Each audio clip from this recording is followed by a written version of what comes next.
مارس من كل عام يحل علينا عيد الأم. هذه المناسبة التي تحتفل بها مؤسسات الدولة كل على طريقته. فمستشفى 57 لعلاج سرطان الأطفال فرع طنطا على سبيل المثال احتفلت بعدد من الأمهات التي يتلقى أطفالهن العلاج بالمستشفى، وكذلك الأمهات التي فقدن أطفالهن جراء الإصابة بالمرض. هؤلاء الأمهات المكرمات أكدن أن التواصل بين إدارة المستشفى وأهالي المرضى أمر إيجابي يعطيهن دفعة لتحمل العناء مع أولادهن حتى الشفاء. إن أنا هنا وسطهم، وأنا لو ما جيتش المستشفى في أسبوع حتى بعد وفاة ابني أنا ببقى تعبانة جدا.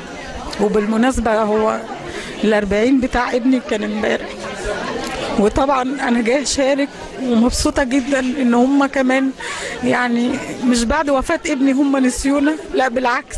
أنا عمري ما أنساهم حتى لو ما اتصلوش. يعني إحنا علاقتنا هنا بالناس مش مجرد إن إحنا مرضى أو حالة وانتهت. يعني مش عايزة أقول لك يعني كلهم صراحة فريق، يعني مفيش جدال عليه، مفيش تعليق أصلا إنك تقوله عليهم. يعني من أكبر واحد فيهم لأصغر واحد. يعني حاجة كويسة برضو، يعني بتدي دفعة للأمهات إن هم يساعدوا المريض أكتر ويتحملوا معاه أكتر وأكتر لحد ما يكملوا مشوارهم. يعني هو مشوار وربنا يتم شفاهم كلهم على خير.